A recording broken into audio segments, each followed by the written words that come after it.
Welcome to Power Fridays Live, the channel that aims to make a difference in the world through transformation, spiritual growth, and for entrepreneurs. Our vision is to empower individuals to live their lives with purpose and to make a positive impact on the world. We believe that power and purpose are the driving forces behind success and fulfillment in both personal and professional life. Through our broadcast, we discuss business strategies and techniques that can help entrepreneurs achieve their goals and take their business to the next level. We believe that through sharing knowledge and experience, we can empower each other to succeed and make a difference in the world. Now here's our host, Janelle Pulley.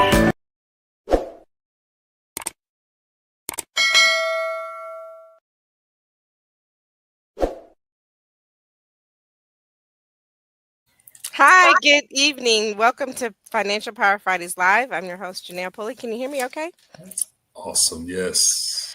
Great to have you tonight. We are talking with Dr. Nate Dunlap Jr. He is not a stranger to Power Fridays Live.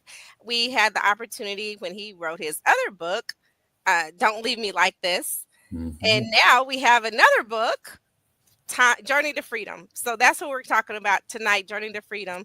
Dr. Nate Dunlap, who lives in Opelika, Alabama, by way of Philly. So we want you to share your story, tell the audience a little bit about yourself, introduce yourself, and we will get right to it here in April, the end of April, National Financial Literacy Awareness Month. This is such a huge topic. We won't have enough time, but we will make the best of our time tonight. Welcome, Dr. Nate. Thank you so much, Janelle, for another invitation. And whenever we get to talk, even when it's not on the show, we always are on the phone for a good little while, catching up. And so, yes, I have the pleasure of serving as executive director for a wonderful organization called the PRF Institute. And PRF stands for Possessions, Resources, and Finances. We're looking at how do we help individuals to have life and have it more abundantly? How do we focus on stewardship as the principal thing before finances? Because we know that if people are better equipped to be good stewards over what they have been given, what we have amassed, then there's a better chance of us keeping it and also getting a little bit more. And so stewardship is the key to how we operate here at the PRF Institute. We have a wonderful team. We have a wonderful board of directors, and we are blessed to do the work that we do across 27 states in this united or divided states of America. Well, thank you so much, Dr. Nate. I appreciate the opportunity. I've been able to provide and share with your team and with your group. And I thank you so much for the opportunity as well, from author to author. And this is what, your third book? This is the third published book. There's Yes. a whole bunch of other ones that are not published yet, but this is the one that hot off the presses back in November, and really excited on how God just gave me what God gave me over a period of time to be able to get to this point. And, you know, I just put it out, right? I just do what God is telling me to do. I put it out when I know it's time to put it out. And then I'm like, okay, God, if you want me to become a bestseller, then you know what it takes, because I don't. I just want to get it. That's it. Get it. I wanted to get it. That's it. Yes, well, we are definitely going to be having to put this out on Amazon, become a bestseller. As I was reading the first few chapters and looking at I attended your book, part of your book launch that you had back in November, and this has been sitting, and I was like, oh man, it's in my stack of books to read. I told you, but I took it out and I looked at it and I was just like, oh, this is deep. This is wonderful. This is amazing. Oh, this is what I need. And I love the way that you took stories from the Bible to create this book, to bring it forth, to talk about freedom. So can you define freedom for us tonight? We'll start there. Yeah. Because this is a journey to financial freedom. So let's start with freedom. You know, freedom is, and you know, I'm not trying to read from the book, but freedom is having the ability to make decisions, having the ability to position yourself and your family, having the ability and the tools and the resources to help individuals that are around you as well, to be able to, as I said, live life and live life more abundantly. And a lot of times freedom is not something that people give. It's something that you have to take. You have to take your freedom because there's enough going on in the world that is trying to keep and put people in bondage. And so when I think about freedom, I think about how free I am with Jesus, right? He who the Son sets free is free indeed. So, yes, there's a bunch of crazy stuff going on in the world. I get it. You know, you can't expect people who have evil hearts to do really good things, but I'm not going to be taken aback by all of that. I'm not going to be surprised about evil. I'm going to be focusing my attention on the God that created me and all the blessings that the Lord has allowed us to have and how we get to serve his people on a day-to-day basis through this organization. So I'm free. I'm free. I'm not a millionaire yet, but I'm still free. Yes. Well, you have $1 million in assets. We all have that $1 million asset sitting on our desk or by our nightstand, and we pick it up every day to read. That $1 million asset is called the Holy Bible. And we want to say, hey, you know, you can be like Moses, leading the folks to the water. But then now we're going to talk about how we going to part that Red Sea so we can come out of captivity financially. Yes. It's so important. It's so important. Yes. And when you say freedom, the chapter 2, we're going to talk about that because I love this freedom through movement. Freedom is like a moving river, constantly shaping and reshaping as we journey towards a world where every voice is heard and every dream is possible, by Kwame Alexander. What led you to start this chapter with that powerful quote? You know, the way I write is just very unique. Every book has been a different experience. And I didn't start off with the quote. I really had everything written. And then right at the 9th hour, I was ready to go published and was like, I think I needs to have something else. And so what I really started to do was I started searching for individuals who had made quotes out, had put quotes out that focused on freedom. And so if you notice, every single chapter starts with a quote that has a freedom base to it. Yes. And it also has a connection somewhat in the most way to that particular chapter. Not necessarily the content, but the theme of it. And yes. So when I came across his quote, I said, yeah, this is it. And for me, it was just what was clicking. What was clicking in that moment as I was reading all these quotes about freedom from different individuals, freedom through movement, freedom, who's the leaders that were leading movements and all of these type of things. And it just clicked. And when it clicks, I just go ahead and throw it in there and I move on to the next thing. Yes, because this is a financial freedom movement that we're in. If you look at what's happening and if you pick up the newspaper, everything, if you look online and what is going on, it's a movement happening right now. And if you're on the right side of the movement to look at how you're going to you're financially free through this journey, then I think everybody needs to get on board. Yeah. And, you know, what's interesting is, you know, the book is called Journey to Freedom.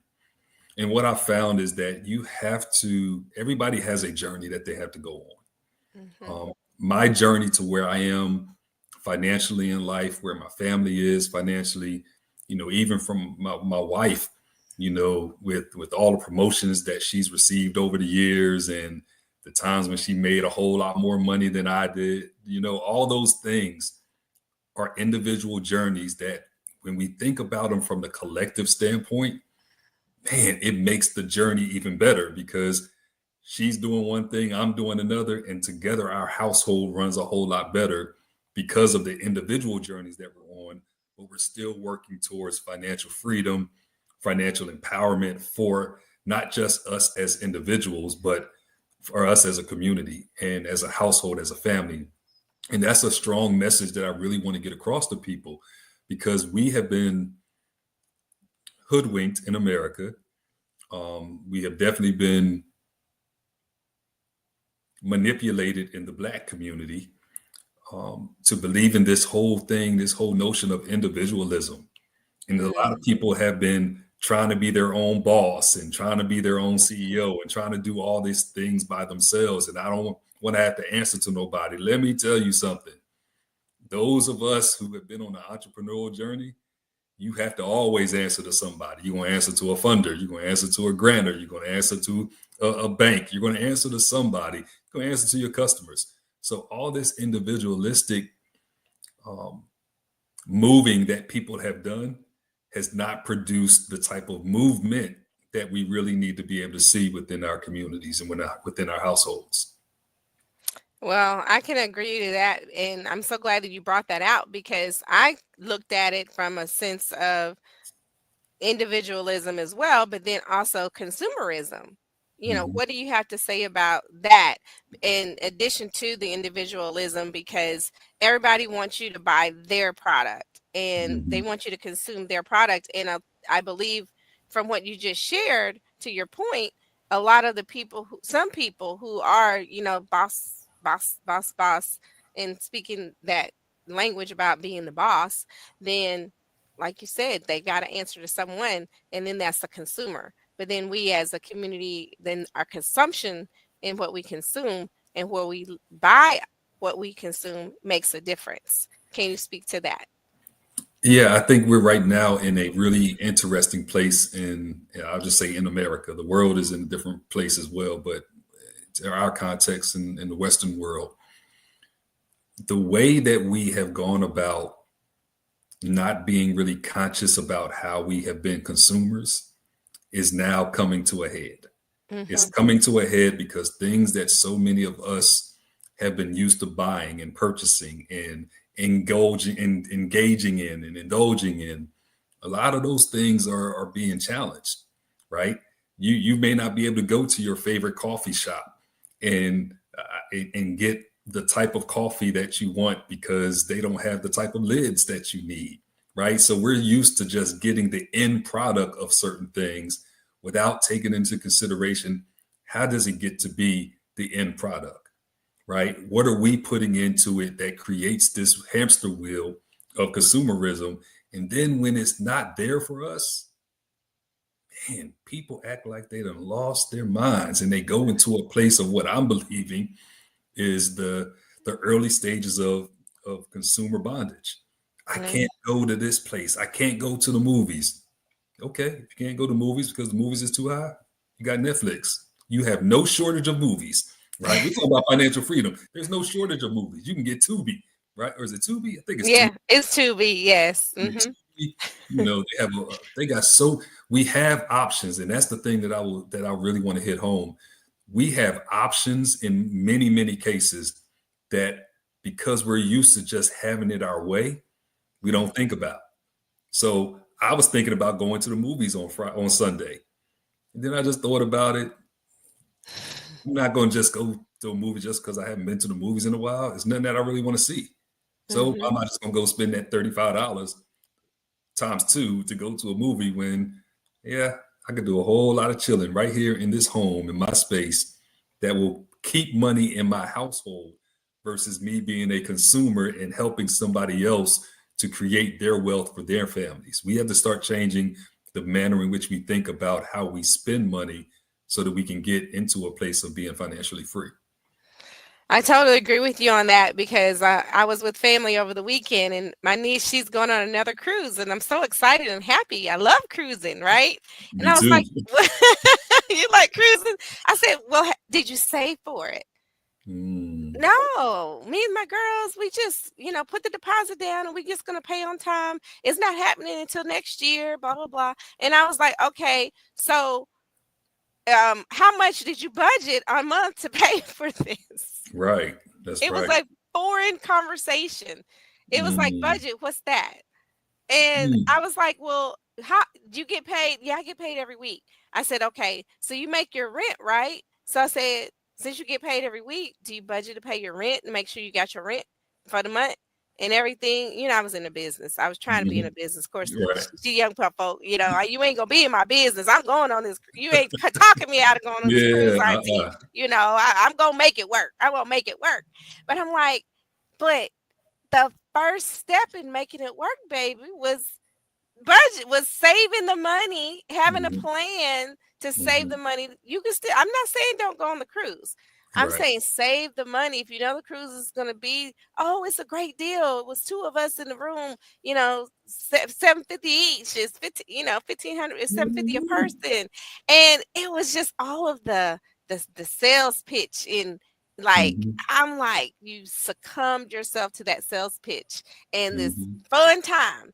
And not only, I'm telling, yes, her business, is she getting up, buying the ticket, going on the cruise, getting the flight down to the place that they're going to be cruising from, but she Mm-hmm. has to buy new clothes.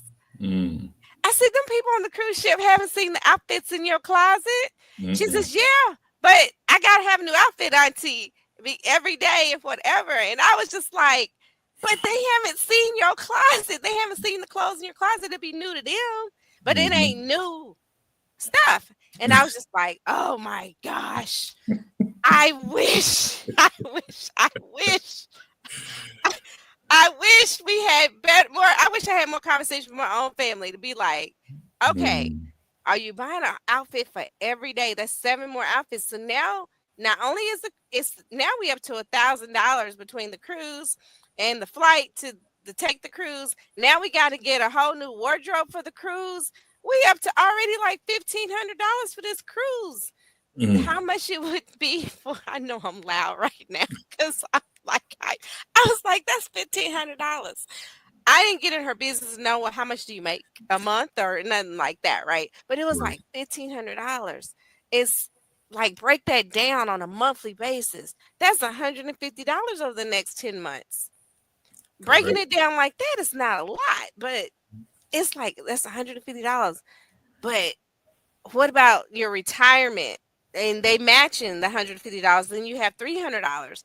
You know, all I'm thinking about all these things. And to your point about, you know, your best coffee and then not having the lids, my brother had a conversation with me and says, you know, I was in rural Missouri, okay, y'all, that they have these drive-through coffee places, and the drive-through coffee places taste just as good as the other, not, you know, Mm-hmm. big chain of Mm-hmm. coffee joints that you can go in and parlay and meet somebody and have a business meeting. They have the Wi-Fi in, and Right. you know, you got to clean the bathrooms. They have staff for that.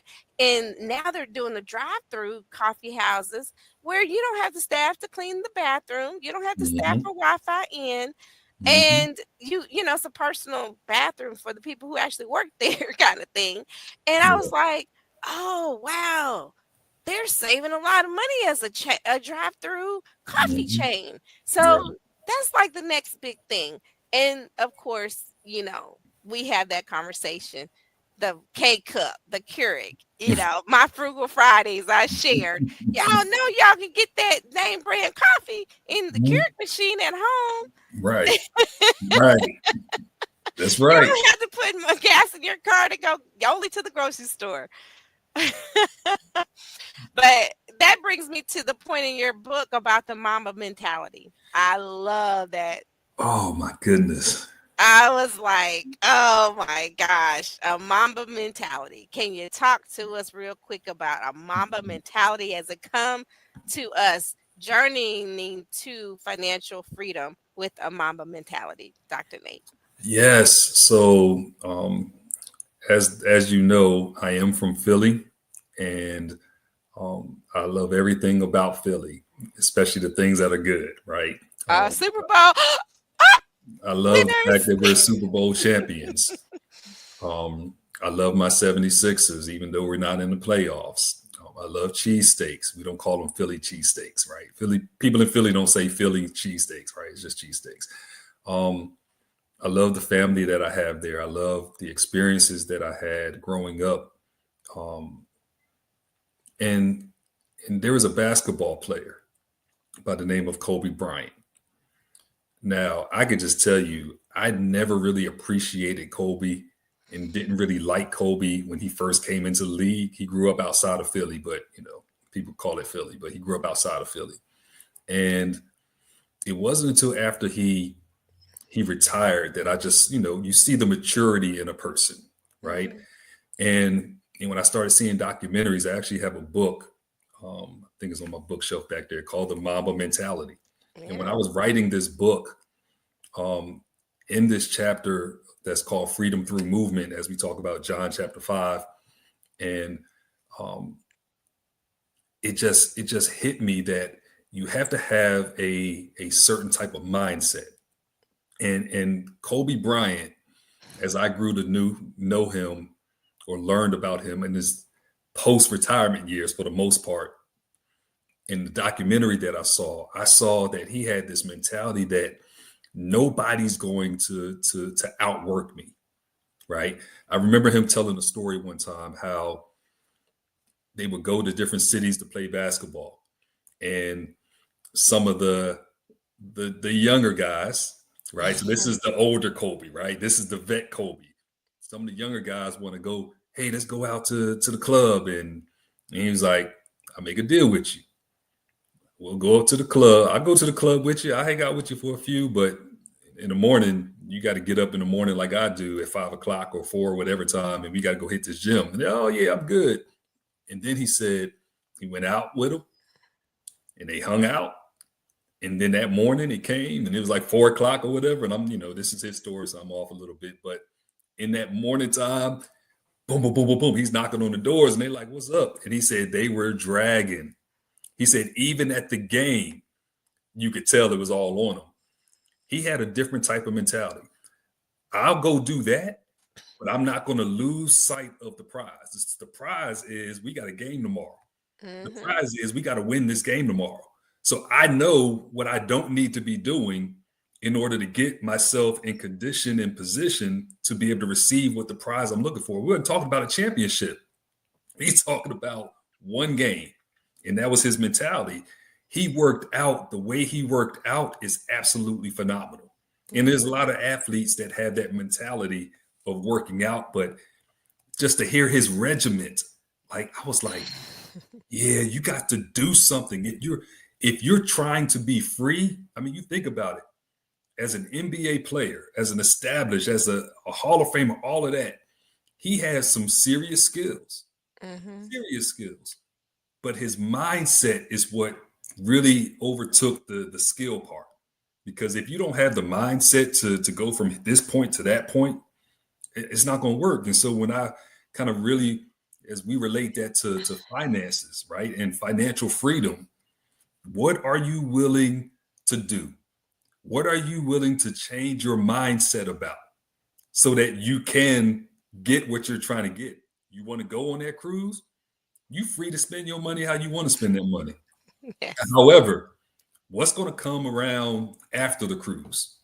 Are you charging it every time? You got to pay every month, a little bit, a little bit, a little bit? Are you paying your card off? And a lot of times you have to, the thing that I love about this Mamba mentality is I started taking on this Mamba mentality. I started taking it on with our organization. I started taking it on with our household. It doesn't mean you're a dictator. It doesn't mean you're mean and nasty. It's like, you know what? I'm trying to get to this place, and this is what needs to be done. And anybody else, like them guys that was on the team, if y'all don't want to get up in the morning to go practice, y'all ain't going to get up in the morning to go practice. But it's going to show when it's time for the game. And that's what I like about that Mamba mentality, because he was so regimented. And a lot of people need that regimental nature to be able to be something that comes about so that they can get into a place of financial freedom, because too many people are suffering. Yes, and I so agree with that. And I highlighted Mamba mentality teaches you that you condition your mind and all the other aspects that you can face can be overcome. I'm paraphrasing what you wrote. But then you must have the mental toughness to transform your financial circumstances. I highlighted that. I was like, yes, you have got to have your mental toughness, because when I think about Kobe as a player, of course, I'm a Laker fan, not a Kobe Bryant fan. I must say. I must say I'm not a LeBron James fan. I'm a Laker fan, the Laker franchise fan. Okay. Just want to validate that, even though, some people want to say, and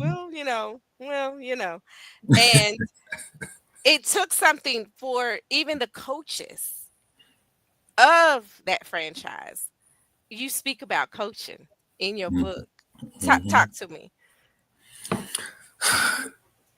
You know, I'll back up real briefly because yes, I talk about coaching when I'm again talking about the Mamba mentality, and you have to have people that's on your team that know things differently and see things differently than you do, Yes. because it's going to help you out.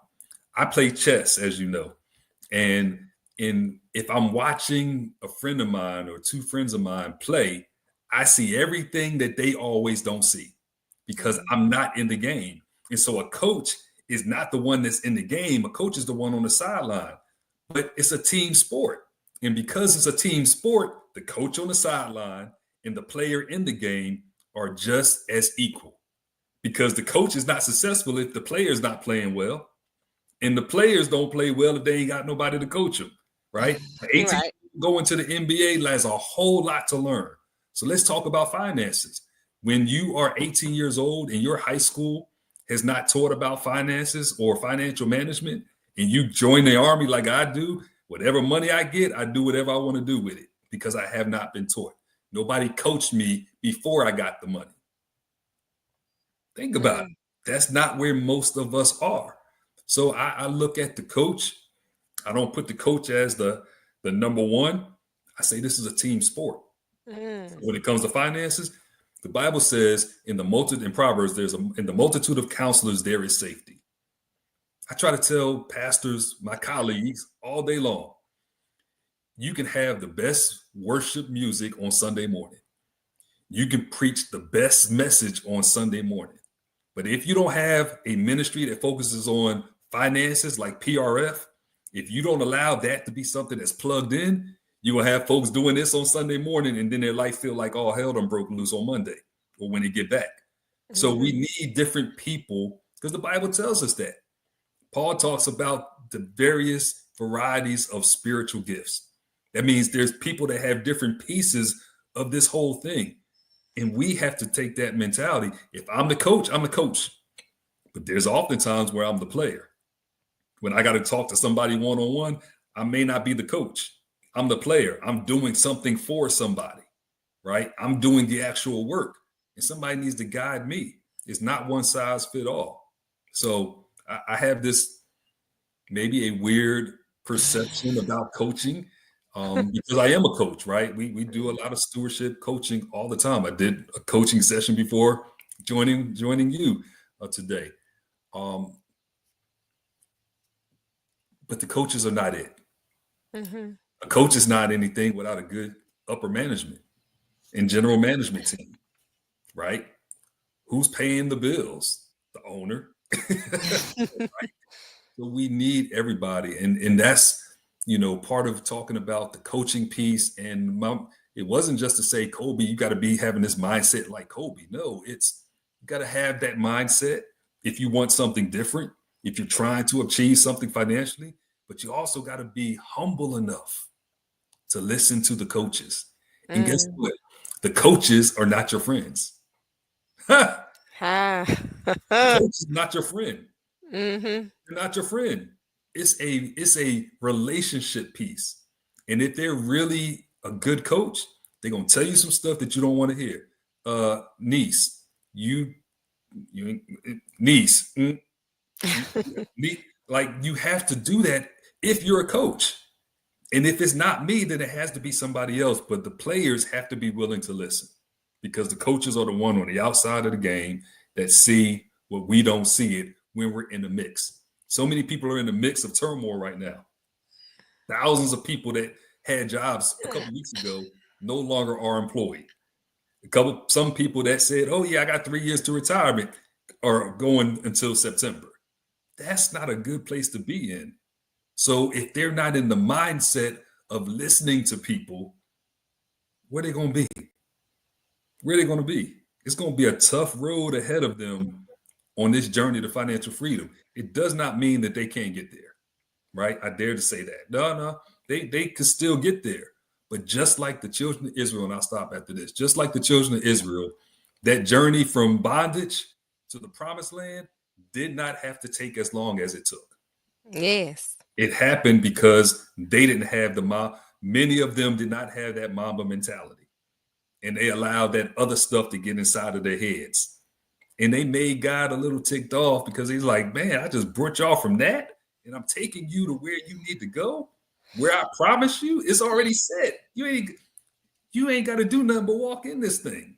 And that's where I want people to be when it comes to financial freedom. I want people to walk out of their places of bondage, follow the directions, how the Lord is leading, and then walk into the place that God has already set for them. I don't want people to spend years in the wilderness because of one decision. Mm-hmm. I'm going to go buy this car when I know I can't afford this car. I'm going to go buy this car because I want this car. There was a guy who I listened to a couple of days ago who said he wanted to buy a Hellcat. I listened to the conversation with this guy talking to a gentleman at the dealership. And this guy was talking about, the dealer was saying, listen, and again, this relates to the coaching thing. The dealer was saying, hey, you know, the car that you want, can't find that with the amount of money you're talking about. And this guy was making it seem like he was a baller out of control, but he got like a 400 credit score. If you got all the money, you don't really need to worry about the credit score. Right. Evidently, your credit is horrible and you don't have all the money. And he's talking about, I ain't going to go from a Bentley. What? Dude, you got a 400 credit score. So if you had a Bentley that you paid cash for, where the Bentley at now? Like, there's a whole bunch of unanswered questions. The man who was at the dealership was trying to help this guy. Listen, with the amount of money you're trying to put down on a car, you can just buy the car outright and you'll be good. He didn't want it. He was not coachable. And he walked away mad without a car.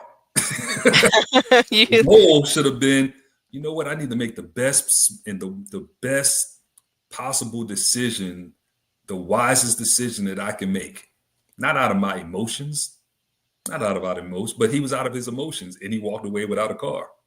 And I guarantee you, with a 400 credit score, this joker is not going to get the type of car that he was looking for. One, because he got a 400 credit score. And two, he did not have the cash as he was alluding, acting like he was so much of a baller out of control. Nah, he needed credit. And he needed somebody to work a deal, but he was not coachable. And I digress. Wow. There's so much to unpack there. Oh, but I know we limited on time. We got to move on because I want to be respectful of your time. But there's so much to unpack there, because to know that you put yourself in a position and you have wants and needs, and there's a difference between needs versus wants. And God tells us about all of that. And it brings me to the buried talent parable. Mm-hmm. And it's like how the person doubled their talent and then the other person buried it. And it's like, dude, like, oh gosh, let me move on, because I highlighted something else, Dr. Nate. Freedom is understanding how to move when it's time to move. And that's what you just shared about. Freedom is understanding how to move when it's time to move.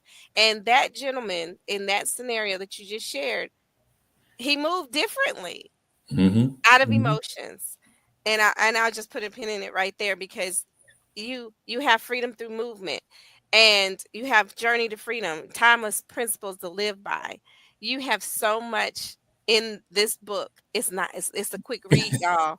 I should already had it read. Okay, it's a quick read, and it's packed with a lot of information that I absolutely love. The principles that you shared in this book are insurmountable, are tremendous.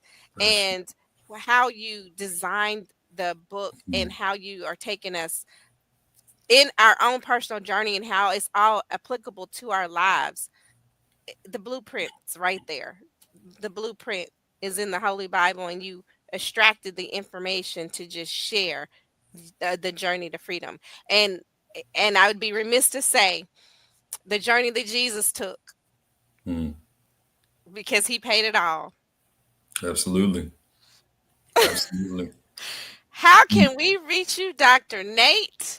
Yes, yes. And So how can people get their freedom journey started with you? So one thing is you can go to our website, prfministry.org. Go to the contact us page, fill out just send us a note saying, hey, I want to connect.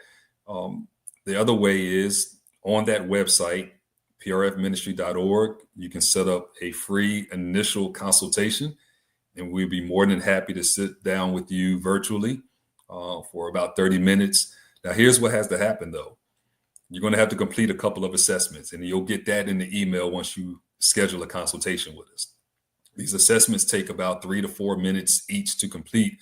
But what it does, it gives us a window into who you are, what are some of your financial thought patterns, so that we can come ready to say, hey, this is how you think about this, or here's how you responded to this particular question.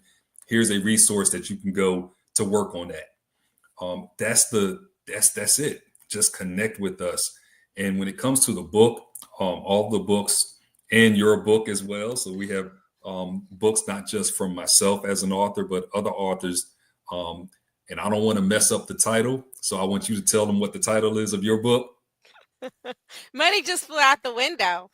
How Yes. to create a relationship with wealth, living from paycheck to paycheck. See, I couldn't have said all that. I barely could say all of mine all the way, but listen, we put resources on our website. And I know you asked about me, but we put resources on our website that are going to be beneficial to folks. We don't have everything for everybody, but through partnerships and connecting with other authors like you, Janelle, it's like, listen, we're going to put it out there.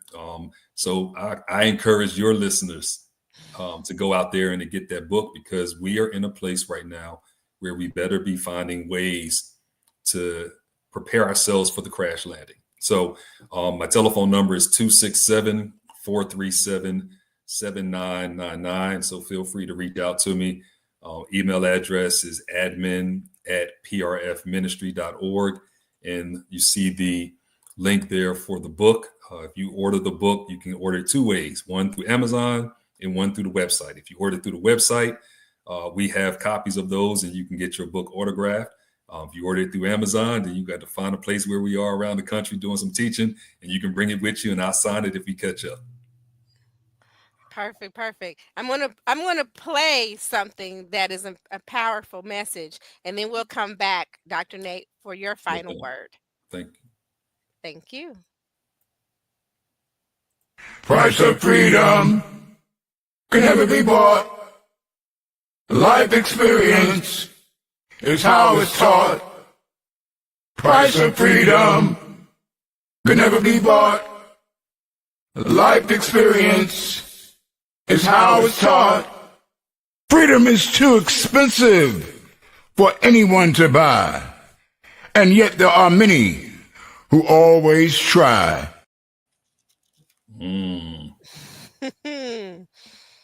Amazing message.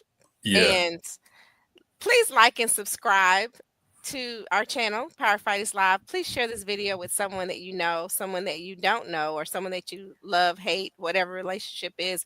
Everyone needs this message. So please do share this Power Fighters Live message here with Dr. Nate with PRF Institute, Executive Director. Please share with us your final words for the month of April being the National Financial Literacy Awareness Month. Yes. Before I do that, just once again, thank you, Janelle, for the invitation to be able to come in and to share tonight. Here's what I will leave the listeners and the viewers with. If financial freedom is something that you really want, then there's going to have to be movement that's involved. It's something that you're going to have to desire to see. It's going to have to be something that you desire to experience for yourself, because I may want it for you better than you, but that's because I'm not living through the situation that you're living through. So what it's going to require you to do is to have a moment of self-reflection. And then once you have that reflection moment, get ready to move, because at the right time, I promise you, you'll have that opportunity and things will start moving forward. And in my life, I will tell you that I did not always move when I was supposed to move. I'm sure that others can attest to that as well. But at the end of the day, what I've come to realize is that we must move in God's timing, and we must get mentally prepared to move. And so with that, thank you again. I look forward to the next time. We always have a good time when we come and be on this broadcast, and we just pray God's blessings over you and this work that you're doing in the space. Thank you so much, Dr. Nate. God's blessings to you, and thank you as well. I appreciate you. Keep writing, keep sharing, and if I can be that portal that someone can get this information, as always, I am here for you to also be a resource to let people know that you are a resource and God is our source. Amen. Amen. Thank you. And Bless you. thank you. Be doing have the greatness that you desire because the greatness is in you. Take care and God bless everyone. And we'll tune in next week to another episode of Financial Power Fridays Live. Thank you. Bye-bye.